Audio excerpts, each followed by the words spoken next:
इंतजार है वो खत्म हो चुका है। 10वीं और 12वीं के बोर्ड का रिजल्ट जारी हो चुका है। 10वीं में आपको बताते चले कि 3,45,556 छात्र शामिल थे, तो 12वीं में 2,61,022 छात्रों ने परीक्षा दी। बोर्ड की वेबसाइट पर छात्र अपना रिजल्ट देख सकते हैं। वेबसाइट है cgbse.nic.in, जहां पर छात्र अपना रिजल्ट देख सकते हैं। हमारे सहयोगी नीलेश लगातार जुड़े हुए हैं। नीलेश, क्योंकि ये काउंसलिंग की बात की जा रही थी और सम्मानित करने की बात की जा रही थी, कहीं ना कहीं ये देखने को मिल रहा है कि सरकार बच्चों को प्रोत्साहित करती हुई नजर आ रही है हर वर्ग से। अगर आप अच्छा नहीं कर पाते हैं तो आपको मोटिवेट करने की कोशिश की जाती है, आप अच्छा करते हैं तो आपको उसके लिए सम्मानित भी किया जाता है। नीलेश,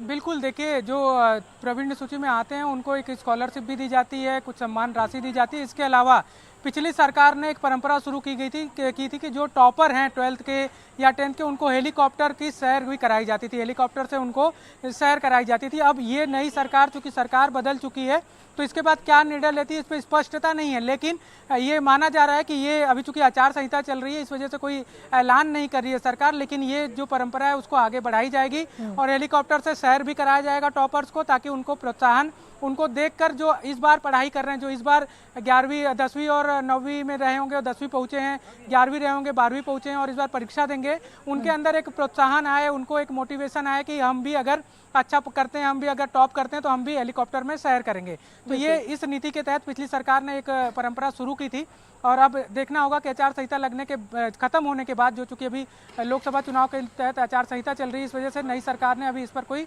निर्णय नहीं लिया है, उस पर क्या निर्णय लेती है, लेकिन ये उम्मीद की जा रही है कि ये परंपरा जारी रखी जाएगी। बिल्कुल जी अस्मिता, ये परंपरा जारी रखने की उम्मीद जरूर की जा रही है। एक बार ये भी समझ लेते हैं नीलेश कि आखिर अगर हेलीकॉप्टर सैर कराते हैं छात्रों को, तो वो उसके लिए प्रक्रिया क्या कुछ होती है, क्योंकि पहले कई बच्चों ने ऐसे सैर की है और इसका आनंद उठाया और कहीं ना कहीं और मोटिवेट हुए आगे और अच्छे से पढ़ने के लिए।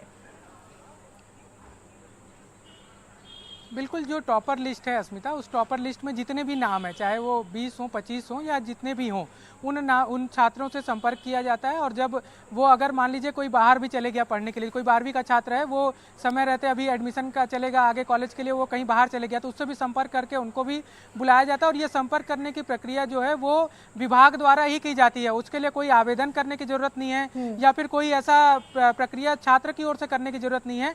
विभाग और जिला प्रशासन, जिस जिले के वो रहने वाले हैं, दोनों आपस में कोऑर्डिनेट करके उन छात्रों से संपर्क करते हैं, उन छात्रों के पालक से संपर्क करते हैं और उनको फिर एक तिथि तय की जाती है। उस तिथि को एक निश्चित जगह पर लाया जाता है और वहां से जहां पे भी इलाका तय है वहां पर उनको सैर कराया जाता है। तो इसमें जो अभ्यर्थी टॉप किए हैं उनको कुछ करने की जरूरत नहीं है, वो तो टॉप कर लिए, इतना ही उनके लिए, इतनी ही मेहनत ही उनकी काफ़ी है। और उसके बाद आगे की प्रक्रिया विभाग और प्रशासन, जो जिला प्रशासन होता है और जो विभाग है, उनके द्वारा मिलकर की जाती है और उनको फिर एक तिथि तय करके, एक समय तय करके उसके हिसाब से आगे की कार्रवाई की जाती है। बिल्कुल, तो यहाँ पर उन छात्रों को बिल्कुल भी कोई मेहनत करने की जरूरत नहीं है जिन्होंने मतलब उत्तीर्ण हुए हैं, जो टॉप करे हैं, क्योंकि उन्होंने पहले ही बहुत मेहनत कर दी है और अब यहाँ पर मेहनत सरकार की तरफ से की जाती है, जहाँ पर उन्हें हेलीकॉप्टर राइड कराई जाती है।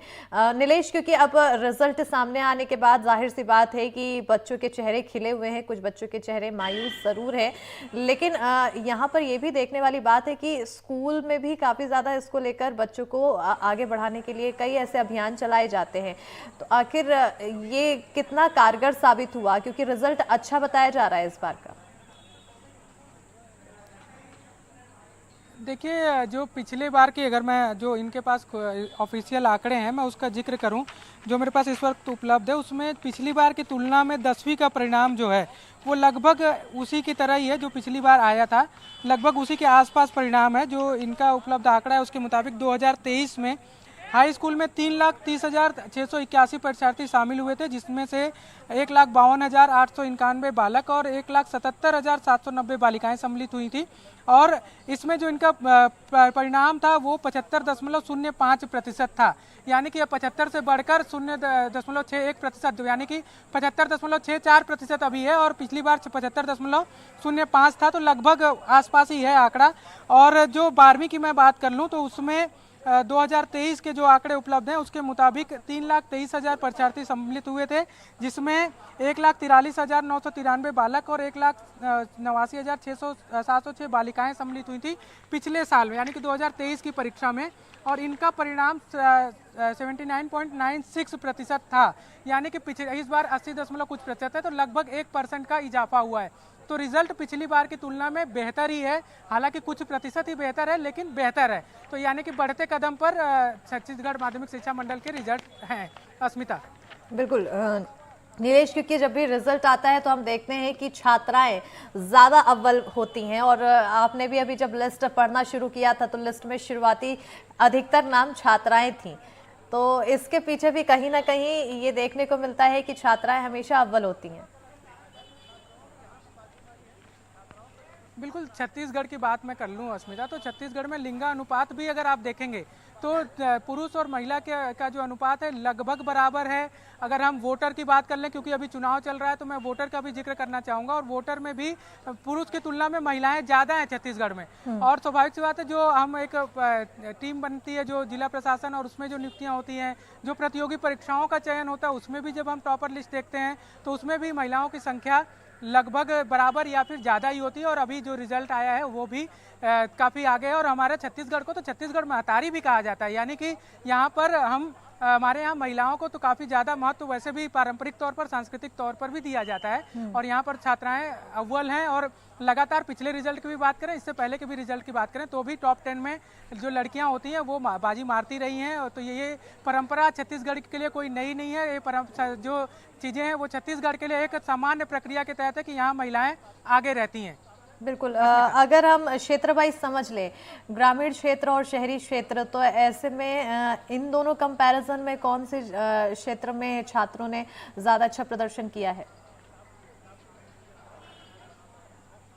देखिए, एकदम टेंटेटिव अभी जो आंकड़े सामने आए हैं उसके मुताबिक, जैसे छत्तीसगढ़ माध्यमिक शिक्षा मंडल की भी बात कर लें अस्मिता, तो जो शहरी इलाके हैं वहाँ पर ज़्यादातर स्कूल जो हैं प्राइवेट स्कूल हैं, और वहाँ ज़्यादातर CBSE बोर्ड या NCERT बोर्ड, जो दूसरे अन्य बोर्ड हैं जिनमें परीक्षाएं ली जाती हैं 10वीं और 12वीं की, तो उससे अफिलेटेड ज़्यादा स्कूल हैं।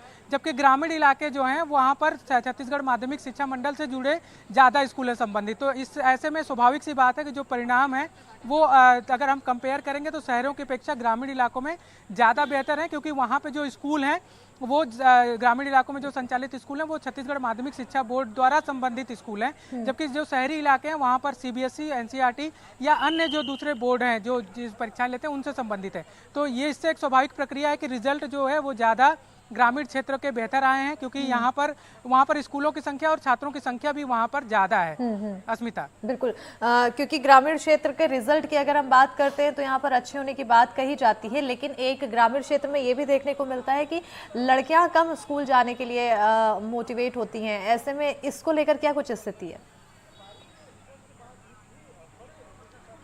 देखिए, मैं एक जिक्र करना चाहूँगा अस्मिता, जिसका जिक्र आजकल बहुत कम होता है। 2003-04 की बात है, जब नई सरकार छत्तीसगढ़ में बनी 3 सालों के बाद, तो उस सरकार ने, रमन सिंह सरकार ने एक योजना शुरू की थी जिसका नाम था सरस्वती साइकिल योजना। उसके तहत क्या होता था कि 8वीं पढ़कर जैसे ही बच्ची पास होती थी ग्रामीण इलाकों में, खासकर उन इलाकों में उन बच्चियों को साइकिल वितरित की जाती थी। तो उसका नतीजा ये हुआ कि ग्रामीण इलाकों में भी छात्राएं, जो क्योंकि क्या होता था कि ग्रामीण इलाकों में जो प्राथमिक और जो मिडिल स्कूल होते थे वो तो हर गांव में लगभग 1 और 2 गांवों के बीच में होता था, लेकिन जैसे ही हाई स्कूल और हायर सेकेंडरी स्कूल की ओर जाते थे तो एक गांव से दूसरे गांव में जो स्कूल होता था उसका दायरा करीब 5 से 7 किलोमीटर दूर होता था। इसका नतीजा ये होता था कि ग्रामीण परिवेश में लड़कियों को सुरक्षागत कारणों से या फिर जागरूकता के अभाव में या फिर उनके जो एक वहाँ परंपरा रीति रिवाज उसके अनुसार उनको स्कूल जाने नहीं मिलता था ज़्यादातर छात्राओं को, क्योंकि उनका कहा जाता था कि ज़्यादा दूर पैदल अकेले जाना सुरक्षा की दृष्टि से सही नहीं होगा, और इस तरह से लिया जाता था। लेकिन जब साइकिल मिलना चालू हुई तो उन इलाकों में लड़कियां ग्रुप बनाकर स्कूल जाने लगी। और उसके बाद ये एक जो रिजल्ट आया, जो एक सर्वे आया नेशनल लेवल पे, 2021 का सर्वे मुझे ध्यान है, तो उसमें एक जो आंकड़ा आया उसमें 9वीं से लेकर 12वीं तक जो छात्राओं की संख्या थी वो लगभग 91% तक बढ़ गई थी कुल दर्ज संख्या के। बिल्कुल, यानी ये कि कुल वो मिलाकर योजना अगर इन भी आंकड़ों काफी को सफल देखा हुई जाए है तो सरकार की। छात्राओं की संख्या दिन ब दिन बढ़ती जा रही है, यानी कि छात्राएं भी पढ़ाई लिखाई में आगे होती दिखाई दे रही है, मोटिवेट होती हुई दिखाई दे रही हैं। और रिजल्ट सामने आने के बाद ये भी सामने आ गया है कि छात्राओं ने ज्यादा अच्छे अंक यहाँ पर हासिल किए हैं। बहुत शुक्रिया नीलेश तमाम जानकारी देने के लिए।